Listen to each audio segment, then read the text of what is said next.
I grew up in a city called Denton, which is located in North Texas. Denton was nothing special, but across the street from my high school, there was a haunted bridge. The name of this bridge was Old Alton Bridge, but because of the ghost stories behind it, everyone calls it Goatman's Bridge.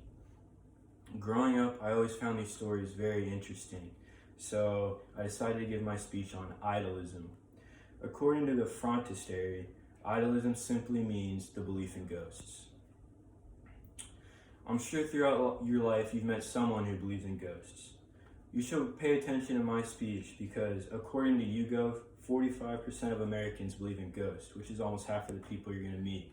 So I'm going to explain what they believe in and why.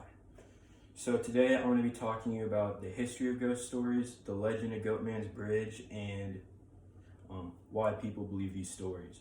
So I'm going to start with the history of ghost stories. Ghost stories have been prevalent all throughout history. The belief in ghost stories stems from the ancient idea that the soul is separate from the body, according to Britannica. Because of this belief, you'll find ancient ghost stories all throughout the world. Two very common ghost stories you might have heard. The first one being the wife of King Henry VIII. In the 16th century, she was executed for witchcraft. After this, many people reported seeing her ghost all throughout London, and some people even claimed to have taken pictures of her. Another very common ghost story you might have heard has to do with the HMS Queen Mary. In World War II, the HMS Queen Mary was a battleship, but in 1962, it was retired in California and became a hotel. After becoming a hotel, there's been 50 plus reported ghost sightings there, according to History.com. So now that you know the history of ghost stories, I want to talk about the legend of Goatman's Bridge. According to Alton, Texas, and the haunted Goatman's Bridge, the story of Goatman's Bridge is very sad. It has to do with an African-American goat farmer who had a farm right next to the bridge. One day when he was herding his goats, the local Ku Klux Klan lynched him on the side of the bridge, but when they went to check on the body, it had disappeared. Because of this story, many people report seeing the ghost of a man, but instead of a man's head, he has a goat's head, which is where the name Goatman's Bridge comes from. This became a very popular tourist attraction, and an episode of Ghost Adventures was even recorded there. And if you want to watch it, it's on Hulu.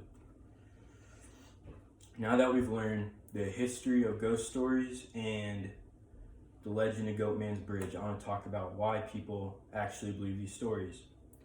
There are many reasons why people believe in ghost stories, but the first one might be a personal experience with ghosts. Two common experiences people might have are that many people report seeing the ghost of Benjamin Franklin outside the library of the American Philosophical Society, and another one might be many people report seeing the ghost of Abraham Lincoln outside the Springfield Capitol. Another reason might be because, like me, they grew up hearing stories like Goatman's Bridge. A common one here might be from Eureka Springs, Arkansas, which is about an hour away. There is the Crescent Hotel, which is actually apparently the most haunted hotel in all of America. And that's according to History.com. The final reason might be because someone wants their soul to remain on earth after death, which is very common in religions, but could also be a reason to believe in ghosts. So now let's review what we've learned today. First, we learned the history of ghost stories. Then we learned the legend of Goatman's Bridge. And finally, we learned why people believe these stories. So if you're ever going through Denton and you pass by Guy High School, make sure to check out Goatman's Bridge since you know the legends behind it.